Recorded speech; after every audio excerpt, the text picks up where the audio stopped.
Good morning, welcome to Arijit blog. আর আজকে চলে এসেছি, কোথায় এসেছি বুঝতে পারছেন, রাষ্ট্রপতি ভবনের সামনে। সুন্দর একটা ভিউ, কিন্তু একটু ফগি টাইপের। তো একটু পলিউশন আছে, জানেন তো, এটা নিয়ে অনেক কিছুই হচ্ছে। তো তার জন্য হয়তো খুব ছবি ক্লিয়ার হচ্ছে না, কিন্তু একটা অদ্ভুত এক্সপিরিয়েন্স, যেটা না আসলে বোঝা যাবে না। একটা খুব নস্টালজিয়া ফিল। আমি আসলে এর আগে কখনো দিল্লি আসিনি, এই প্রথম দিল্লি এলাম। এবং এসছি অরিজিৎ অফিসিয়াল দিল্লি চ্যাপ্টারের জন্য। তো আজকে আমি ব্যাক করছি। চলে যাওয়ার আগের দিন আমার মনে হলো সকালটা দিল্লি এলাম। তো এই কয়েকটা জিনিস আমি হয়তো পুরো কমপ্লিট করতে পারলাম না, বিকজ যেহেতু আমি একটা কাজ নিয়ে এসেছিলাম, তো ঘোরাটা হয়ে উঠলো না। হয়তো যেহেতু বিগত দিনে আবার আসবো অনেকগুলো কাজ নিয়ে, তখন হয়তো এই ঘোরাগুলো হয়ে উঠবে। কিন্তু এবার যেহেতু হলো না, তো মনে হলো যে যেটা কাছাকাছি ইন্ডিয়া গেট, রাষ্ট্রপতি ভবন, এইগুলো যদি একটু ঘোরা যায়। তো আজকে বেরিয়ে পড়েছি সকালে, এগুলো দেখব। তারপরে আমার 4টের সময়, 4টে সাড়ে 4টে ট্রেন, রাজধানী শিয়ালদা ট্রেন ধরবো, ব্যাক টু দেন, আবার কলকাতায় ব্যাক করব। তো দিল্লির শহরটা হয়তো আমি পুরোটা ঘুরতে পারিনি, কিন্তু আমার এই পুরো ট্রাভেলটার মধ্যে যে যদি বলেন যে কিরম এক্সপিরিয়েন্স হলো, খুবই সুন্দর একটা এক্সপিরিয়েন্স হলো, যেটা হচ্ছে মেট্রো। অসাধারণ মেট্রো সার্ভিস। মানে এটা না, আপনারা কখনো এসে দিল্লিতে ট্রাভেল করলে বুঝতে পারবেন না যে এত সুন্দর মেট্রো ট্রাভেল। মানে blue line, green line, pink line, মানে অতগুলো কালার হয়তো আমার মনেও রাখছি না। মানে টোটাল কোঅর্ডিনেশনটা আমি, আমার যে অ্যাসিস্ট্যান্ট এখান থেকে কোঅর্ডিনেটর হিসেবে কাজ করবে মিস্টার সুজিত, সে আমাকে পুরো গাইড করে পুরো জিনিসটা করিয়েছে। তো অসাধারণ মেট্রো সার্ভিস। মানে একটা মেট্রো বেরোচ্ছে, পেছনে একটা মেট্রো, মানে 1-2 মিনিট গ্যাপিংয়ে সব মেট্রো সার্ভিস। তো কখনোই মানে এক প্রান্ত থেকে নয়ডায় চলে যাচ্ছি, এখানে চলে যাচ্ছি, মানে হয়তো 20-25 কিলোমিটার ডিস্টেন্স মেট্রোতে ট্রাভেল করে নিচ্ছি, বোঝাই যাচ্ছে না আমি কিভাবে যাচ্ছি, কোথায় যাচ্ছি। তো এইটা আমার একটা সত্যি খুব অসাধারণ এক্সপিরিয়েন্স হলো, যে মেট্রো সার্ভিস। আবার এটাও মনে হলো যদি কোনো দিন দিল্লিতে মেট্রো কোনো যান্ত্রিক গোলযোগের জন্য বন্ধ হয়ে যায়, পুরো শহরটাই কিন্তু থেমে যাবে। তো এখানে অবশ্য বাস আছে, কিন্তু বাস ফাঁকা, বাসে কেউ চড়ছে না বা যাচ্ছে না কেন। সবাই বাসে ট্রাভেল করতে যে শহরে টাইম লাগবে, মেট্রোয় তো ট্রাভেল করলে ওটা অনেক সহজ, অনেক সুবিধে, অনেক তাড়াতাড়ি তারা তাদের ডেস্টিনেশনে পৌঁছে যাচ্ছে।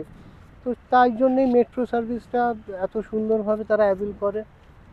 তো এটা একটা এক্সপিরিয়েন্স, মানে আমার অসাধারণ লেগেছে। মানে থ্যাঙ্কস টু দিল্লি, মানে থ্যাঙ্কস টু দ্য গভর্নমেন্ট, যে এরম একটা মেট্রো পরিষেবা ডেভেলপ করেছে, যেখানে মানুষের আর মানে ভেতরে যখন নামবেন তখন হয়তো শয়ে শয়ে মানুষ, কিন্তু কোনো মেট্রোতে এমন ভিড় নেই যেটা মানে দম বন্ধ হয়ে যাচ্ছে। মানে সব মেট্রো যেহেতু কনস্ট্যান্টলি মেট্রো যাচ্ছে, তার জন্যে এটা একটা অসাধারণ লেগেছে। তো সব স্টেটের ভালো দিক আছে, খারাপ দিক আছে। তো দিল্লির এইটা আমার অসাধারণ লেগেছে। এটা মানে আমি আশা করব আমাদের কলকাতাতে, পশ্চিমবঙ্গ এরম একদিন মেট্রো পরিষেবা হয়ে উঠবে, যেখানে খুব স্মুথলি, ফাস্টলি মানুষ এই জনসংযোগের বীজটা করতে পারবে। এটা একটা অসাধারণ এক্সপিরিয়েন্স হলো আমার।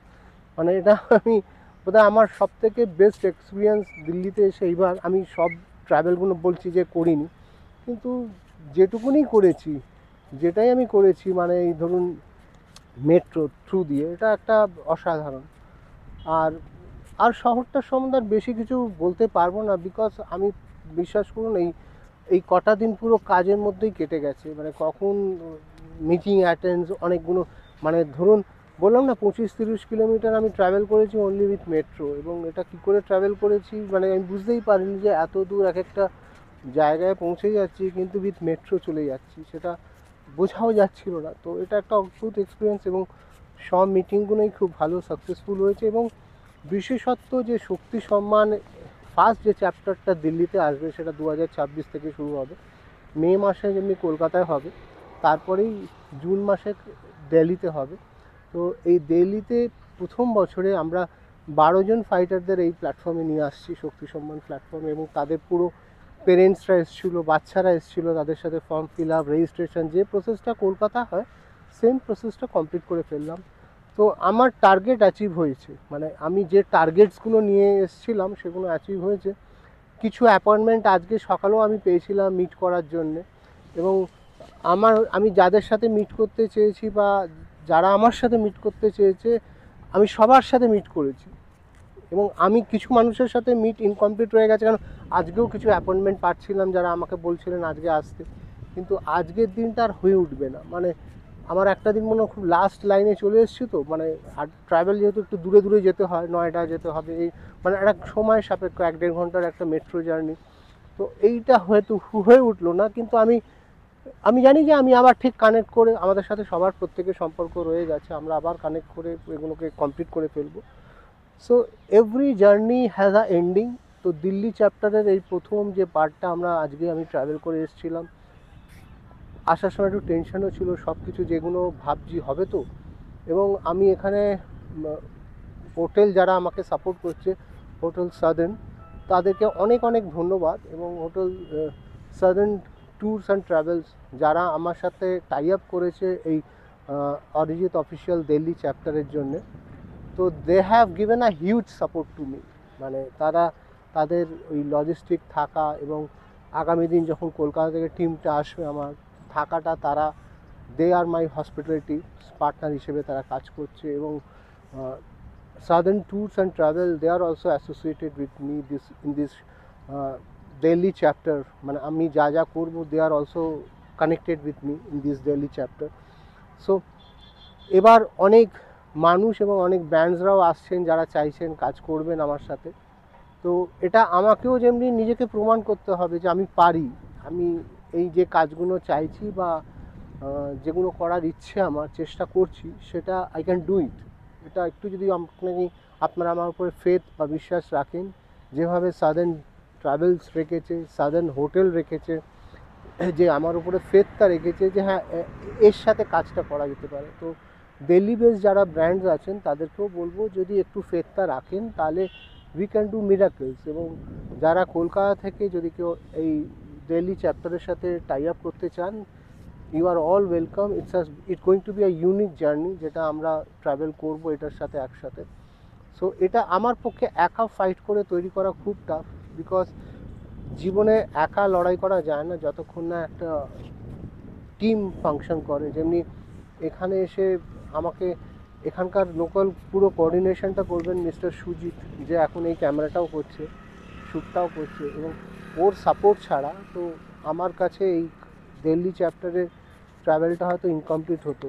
তো এটা চেষ্টা করা এবং সেটাকে একটা সাকসেসফুলি জার্নিকে কমপ্লিট করা, it was very good experience. So thanks for watching this video, thanks for supporting Arijit's blog, and আপনারা যারা আমার মেন ইউটিউব চ্যানেলটা দেখেছেন বা আছেন জানেন, অরিজিৎ অফিসিয়াল ইউটিউব চ্যানেলটাকে প্লিজ ডু সাবস্ক্রাইব। একটু সাবস্ক্রাইব করলে আমার নেটওয়ার্ক বাড়ে, ভিউয়ার্স বাড়ে। তো subscribe is free of cost, কোনো খালি একটু হাতের কেরামতি। সাবস্ক্রাইব বাটনটা টিপবেন, বেল আইকনটা ক্লিক করে দেবেন। আমার এই দুটো platform, Arijit official YouTube channel and Arijit ব্লগটাকে একটু সাবস্ক্রাইব করে মানুষের কাছে ছড়িয়ে দিন। তো আমার একটাই রিকোয়েস্ট, আমি কোনো পেড অ্যাওয়ার্ড শো করি না, নিজে খেটে পরিশ্রম করে আমি স্পন্সরশিপ এনে লার্নটা করি।